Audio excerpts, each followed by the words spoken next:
ജനസഭ ചേരാൻ പോകുന്ന അല്പസമയത്തിനകം ജനസഭ ആരംഭിക്കും. അതിനുശേഷമായിരിക്കും പുളിക്കക്കണ്ടത്തിൽ നിന്ന് ജയിച്ച ആ 3 പേർ തീരുമാനം പ്രഖ്യാപിക്കുക. ടോബി ജോൺസൺ ഇപ്പോൾ വിവരങ്ങളുമായി ചേരുന്നുണ്ട്. ടോബി, ജനസഭയ്ക്ക് തുടക്കമാവുകയാണോ? എന്തൊക്കെയാണ് വിവരങ്ങൾ ടോബി?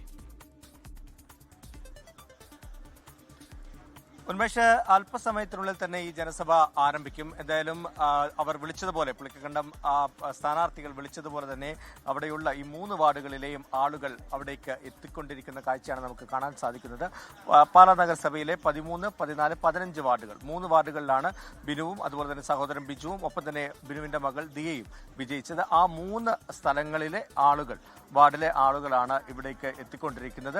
അല്പസമയത്തിനുള്ളിൽ തന്നെ ഈ യോഗം ചേരുമെന്നാണ് മനസ്സിലാക്കാൻ സാധിക്കുന്നത്. ഒരുപക്ഷെ നമ്മൾ ഇത്തരത്തിലുള്ള ഒരു കാഴ്ച മറ്റെവിടെയും കണ്ടിട്ടില്ല. ഒരുപക്ഷെ പാലായുടെ ചരിത്രത്തിൽ തന്നെ ഇത്തരമൊരു കൂട്ടായ്മയും അതുപോലെ തന്നെ ഒരു തീരുമാനവുമൊക്കെ എടുക്കുന്നത് ആദ്യമായിട്ടാണ്.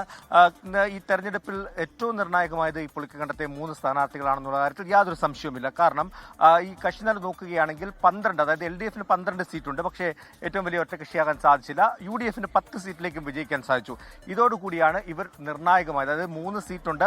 ആ 3 സീറ്റ് ഉള്ള ഇവർ ആറിനൊപ്പം നിൽക്കുന്നു, അവർക്ക് അധികാരത്തിലേക്ക് എത്താൻ സാധിക്കുമെന്നുള്ളത് തന്നെയാണ് ഏറ്റവും പ്രധാനപ്പെട്ട കാര്യം. അതോടൊപ്പം തന്നെ മായ രാഹുൽ എന്ന് പറയുന്ന ഒരു സ്ഥാനാർത്ഥി കൂടി വിജയിച്ചിട്ടുണ്ട്. എന്തായാലും ഇത്തവണ ഒരു വനിതാ അധ്യക്ഷയാണ് നഗരസഭ ഭരിക്കാൻ പോകുന്നത്. അതുകൊണ്ട് തന്നെ ബിനു പുളിക്കക്കണ്ടത്തിന്റെ മകളായിട്ടുള്ള ദിയയ്ക്ക് വലിയ സാധ്യതയുണ്ട്. ഏകദേശം 21 വയസ്സ് മാത്രമേ ഉള്ളൂ. നമുക്ക് ദിയയോട് ചോദിക്കാം, എങ്ങനെയാണ് ദിയ പരിപാടി? എല്ലാം റെഡിയാണ്. ഒത്തിരി നമ്മുടെ മനസ്സറിഞ്ഞ എല്ലാവരും ഒത്തിരി പേര് വന്നിട്ടുണ്ട് നമുക്ക് സപ്പോർട്ടായിട്ട്. അവരൊക്കെ ഒരുമിച്ച് കാണാൻ പറ്റും. അമ്മച്ചി, എങ്ങനെയാ ദിയ ഇത്തവണ ചെയർപേഴ്സൺ ആവും? ആകും, തീർച്ചയായും ആകും. ഭാവിയിൽ ഒരു മന്ത്രിയും കൂടി ആക്കണം നമുക്ക്. പിന്നെ എല്ലാം ആക്കണം. പിന്നെ വിജുവലിസന്റെ വൈഫാണ്. അപ്പം അവർ പറഞ്ഞതുപോലെ തന്നെ ആളുകളെല്ലാം ഇവിടേക്ക് എത്തിക്കൊണ്ടിരിക്കുകയാണ്. ഇവിടെ ഒരു ഓഡിറ്റോറിയത്തിലാണ് ഈ പരിപാടി നടക്കുന്നത്. 3 വാർഡുകളിൽ അവർ 3 പേരാണ് അവിടെ നിന്ന് വിജയിച്ചത്. ആ 3 വാർഡുകളിലെ അവരെ പിന്തുണച്ച ആളുകളെല്ലാം തന്നെ ക്ഷണിച്ചിട്ടുണ്ട്. അവർ അല്പസമയത്തിനുള്ളിൽ തന്നെ എല്ലാവരും ഇവിടെ എത്തും. അതിനുശേഷം അവരുമായി ഒരു ചർച്ചയാണ് പ്രധാനമായിട്ടും ഉദ്ദേശിക്കുന്നത്. ആരെ പിന്തുണയ്ക്കണം എന്നത് സംബന്ധിച്ചുള്ള ഒരു ചർച്ചയാണ് പ്രധാനമായിട്ടും ഇവർ ലക്ഷ്യം വെക്കുന്നത്. LDF-നെ പിന്തുണയ്ക്കണോ, UDF-നെ പിന്തുണയ്ക്കണോ? ചില ചർച്ചകളൊക്കെ രാഷ്ട്രീയ പാർട്ടികളുമായി നടന്നിരുന്നു. അതായത് UDF-ഉം LDF-ഉം ഒരുപോലെ ഇവരെ സമീപിച്ചു എന്നാണ് നമുക്ക് മനസ്സിലാക്കാൻ സാധിക്കുന്നത്. പക്ഷേ അവരൊരു നിലപാട് പറഞ്ഞില്ല. കാരണം ഈ ജനഹിതം, ഇവർ നൽകിയ ആ വോട്ടർമാർ നൽകിയ അവരുടെ ഒരു പിന്തുണയുണ്ട്. ആ പിന്തുണയ്ക്കനുസരിച്ച് അവരുടെ മനസ്സെന്താണോ അതിനനുസരിച്ച് ഒരു തീരുമാനമെടുത്ത് മുന്നോട്ട് പോകാനാണ്.